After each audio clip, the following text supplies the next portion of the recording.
नमस्कार, 10वें दम में आपका स्वागत है। मैं हूं आपके साथ निधि वासंदानी। नमस्कार, मैं हूं आपके साथ विवेक शांडिल्य। आपको बताएंगे आज की वो तमाम बड़ी खबरें जो दिन भर सुर्खियों में रही। सबसे पहले बात होगी आज की सबसे बड़ी खबर की। कैश कांड पर उत्तर प्रदेश में सियासी उबाल आ चुका है। इसके अलावा विवेक बताएंगे दर्शकों को कि खुल गया सिम खजाना खुला तो होश उड़ गए और कहां तक पहुंचे हैं तार, ये सब बताएंगे आपको। साथ ही बात करेंगे कानपुर के प्रधानमंत्री के दौरे की। कानपुर पहुंचे प्रधानमंत्री मोदी, मेट्रो की सौगात दी। तो क्या मेट्रो के जरिए लखनऊ पहुंचने की तैयारी है? बिल्कुल, और साथ में कैसे अमित शाह ने प्रहार किया बबुआ पर, यह भी आपको बताएंगे 10वें दम में। लेकिन इससे पहले आपको बता दें, रिपब्लिक भारत आपसे जुड़े हर एक मुद्दे की आवाज उठाता है, तो आप भी अपनी आवाज उठाएं और रखें अपने विचार कू ऐप पर। कू ऐप के यूजर्स के लिए हमारी आज का सवाल यह है कि डीआरआई की जांच से पीयूष जैन के और काले कारनामों का क्या खुलासा होता जाएगा? अभी डाउनलोड करें कू ऐप, रखें अपने विचार अपनी भाषा में। हम आपको इस पोल का रिजल्ट इस कार्यक्रम के अंत में दिखाएंगे। लेकिन सबसे पहले बात करते हैं आज की सबसे बड़ी खबर की। सबसे बड़ी खबर उत्तर प्रदेश में सियासी उबाल है। बिल्कुल, कैश कांड पर कैसे सियासत हो रही है और बीजेपी ने तो विवेक मुद्दा बना दिया कैश कांड को लेकर। विपक्ष पर जमकर आज प्रधानमंत्री बरसे।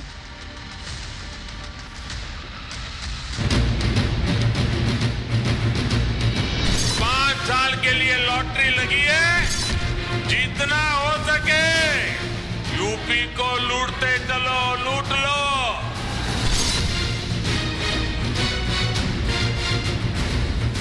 इनकम टैक्स विभाग ने रेड लगाई।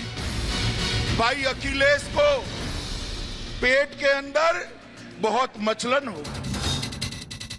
रहस्यमयी त्रिलोक से सोने चांदी और अरबों रुपए के मिले अंबार से सबकी आंखें चौंधिया गई हैं। काली कमाई का काला सच सामने आते ही यूपी में नोट वाली सियासत शुरू हो गई। त्रिलोक की रहस्यमयी दुनिया को लेकर बीजेपी और समाजवादी पार्टी में जबरदस्त जंग छिड़ गई है। बीजेपी ने नोट को ही सियासी मुद्दा बना लिया है।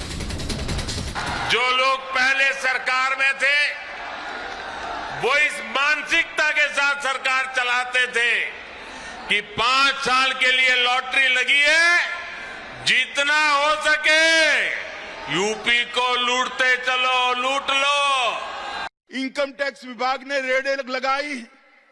भाई अखिलेश को पेट के अंदर बहुत मचलन हो गई। आज उनको जवाब देते नहीं बनता है।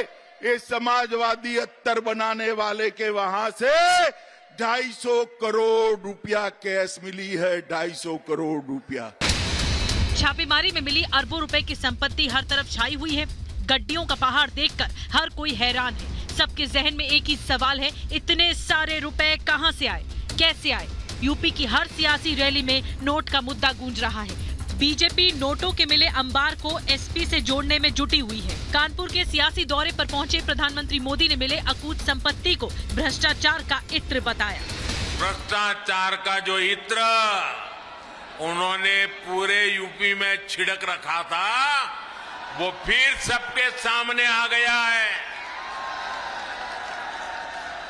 लेकिन अब वो मुंह पे ताला लगा के बैठे हैं, क्रेडिट लेने के लिए आगे नहीं आ रहे हैं। ये यूपी की गरीब जनता का लूटा हुआ 250 करोड़ ये अत्तर वाले के घर से निकला है मित्रों, अत्तर वाले के घर से। अखिलेश जी, आप हमें डराने का प्रयास न करो। मोदी जी ने सत्ता पर आने के पहले कहा था कि भारतीय जनता पार्टी इस देश के अंदर से भ्रष्टाचार को नाबूद करेगी, काला धन को समाप्त कर देगी।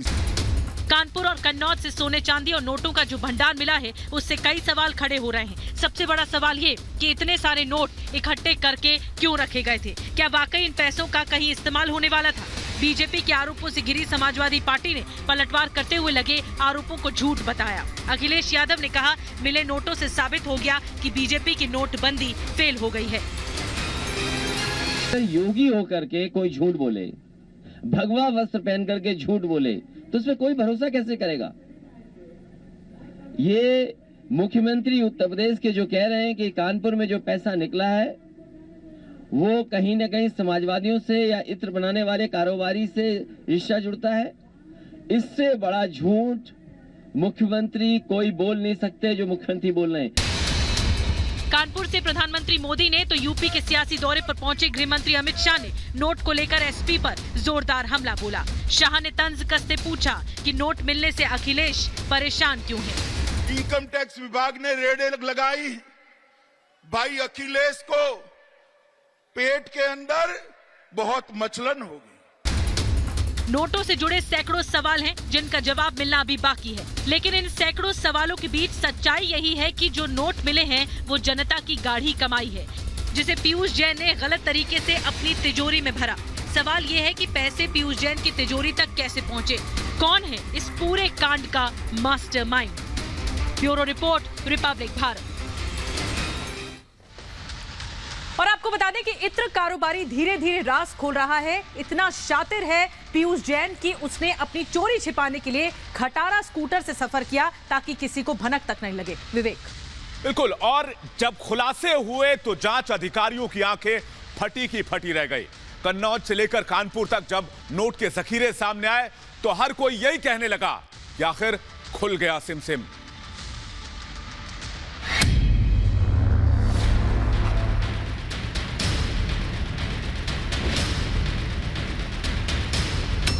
खुला काले कारनामों का काला चिट्ठा। खुफिया खजाना, बेडरूम के नीचे तहखाना। 4 बक्सों में बंद बेहिसाब कमाई का राज। कुल 7 बॉक्स है जिसका जिक्र लगातार मैं कर रही हूँ। 6 छोटे बॉक्स, 6 बड़े बॉक्स हैं और एक छोटा बक्सा है। नोट तो नहीं गिन पाएंगे, इन बक्सों को गिन लीजिए। नोटों से भरे इन्हीं बक्सों में बंद है पीयूष जैन की काली कमाई का राज। इन बक्सों के आकार, प्रकार और वजन देखकर अंदाजा लगाना मुश्किल नहीं है रकम कितनी बड़ी है।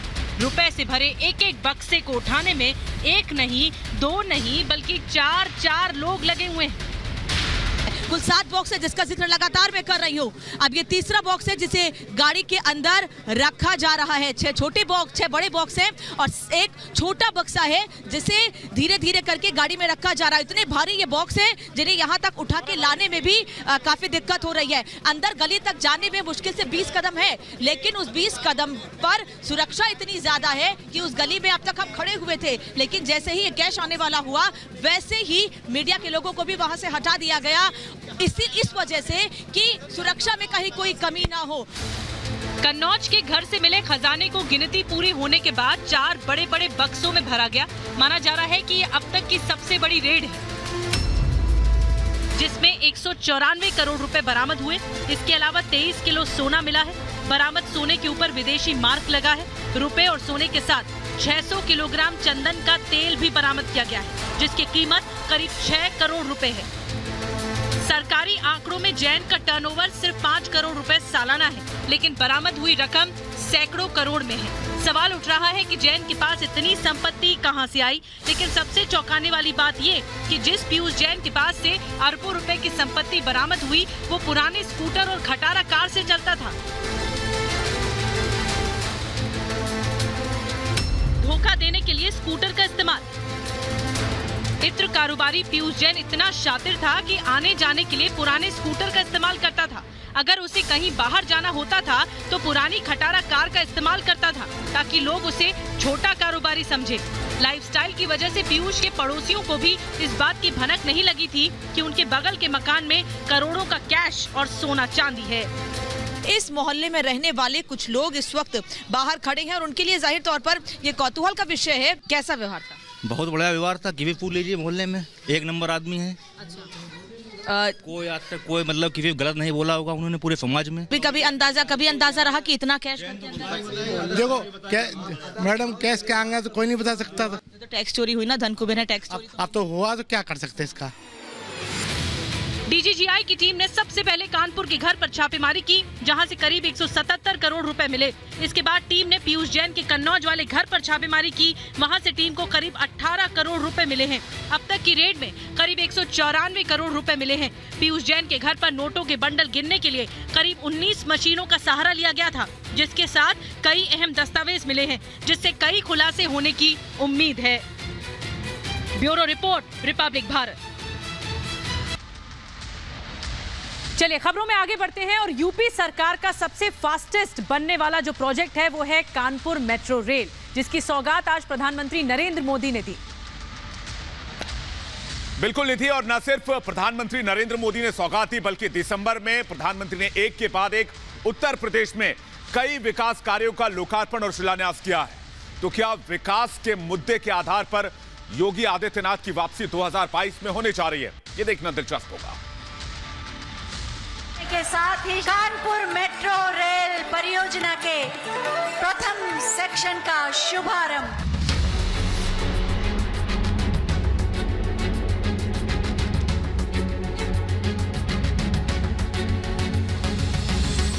चुनाव से ठीक पहले यूपी में रफ्तार वाली सियासत ने जोर पकड़ लिया है। इसी दिशा में प्रधानमंत्री मोदी ने एक मजबूत कदम आगे बढ़ाते हुए शहरी नागरिकों को बड़ा तोहफा देते हुए कानपुर मेट्रो रेल प्रोजेक्ट का उद्घाटन कर दिया।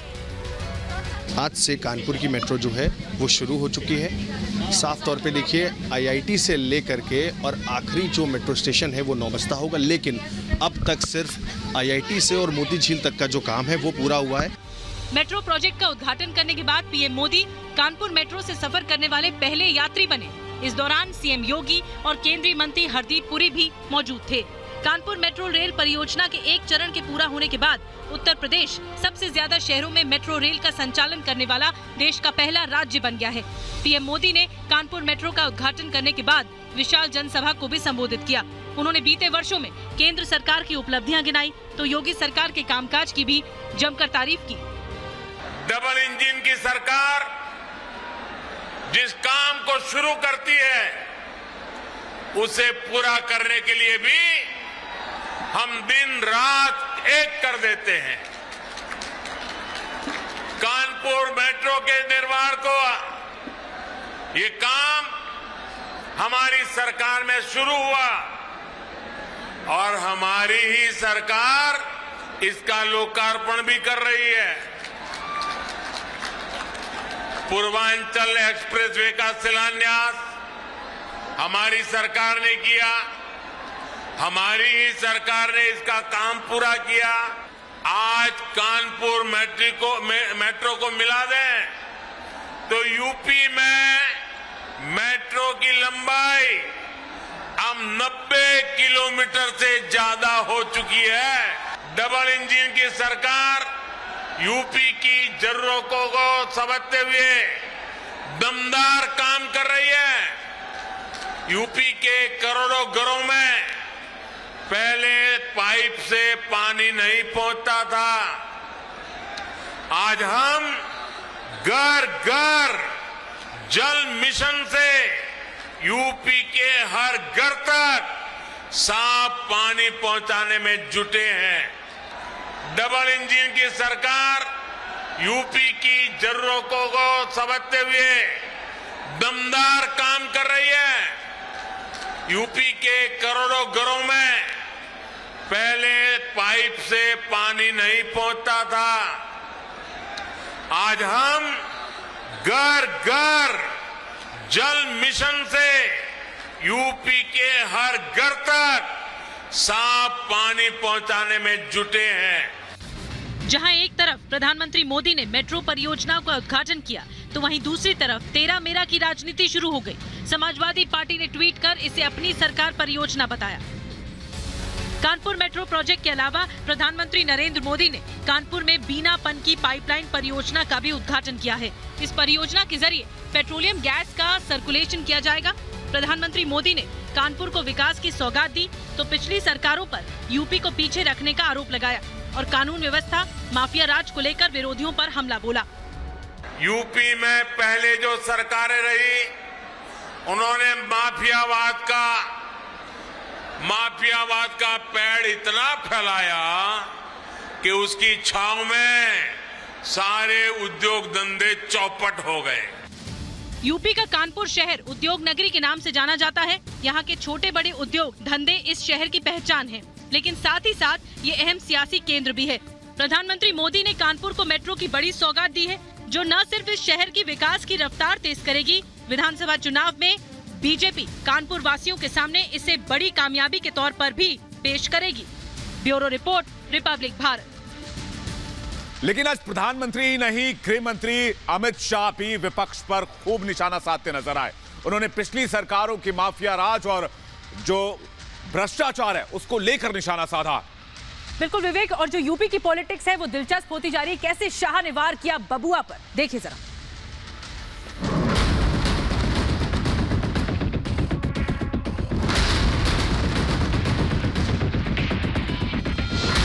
यूपी के सियासी मैदान में उतरे दिग्गजों की वजह से मंगलवार का दिन गहमागहमी से भरा रहा, जहां एक तरफ प्रधानमंत्री नरेंद्र मोदी, गृह मंत्री अमित शाह और बीजेपी अध्यक्ष जेपी नड्डा ने सूबे के अलग अलग हिस्सों में जनसभाओं को संबोधित किया। अपनी सियासी जमीन मजबूत करने और अखिलेश को पटखनी देने के लिए शब्दों के बाण छोड़े, तो वहीं अखिलेश यादव पलटवार का सियासी माहौल को गरमाते हुए नजर आए।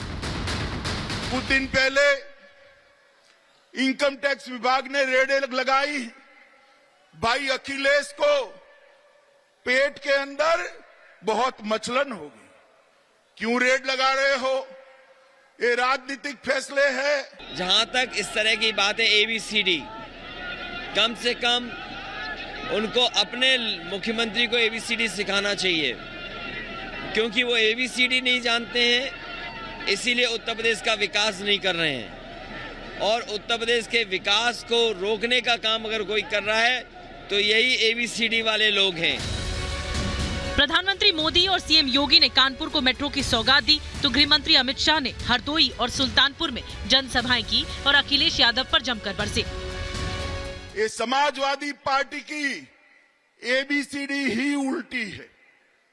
इनका है A से मतलब है अपराध और आतंक, B से मतलब है भाई भतीजावाद, C से मतलब है करप्शन और D से मतलब है दंगा। हापुड़ के गढ़मुक्तेश्वर में बीजेपी अध्यक्ष जेपी नड्डा जन विश्वास यात्रा में शामिल हुए। उन्होंने योगी सरकार के कामकाज की तारीफ की तो विरोधियों पर निशाना साधा। जब कमीशन घोटाला करोगे तो कहां से यूटिलाइजेशन लाओगे? बेकरार है गठबंधन के लिए, इसलिए क्योंकि इनके बुरे दिन हैं और उत्तर प्रदेश के जनता के अच्छे दिन हैं। बीजेपी नेताओं ने योगी सरकार की उपलब्धियां गिनाई तो एसपी अध्यक्ष अखिलेश यादव ने बीजेपी पर तीखा हमला बोला है। उन्होंने कहा कि बीजेपी झूठे प्रचार कर रही है, हकीकत में जमीन पर कोई काम नहीं हुआ।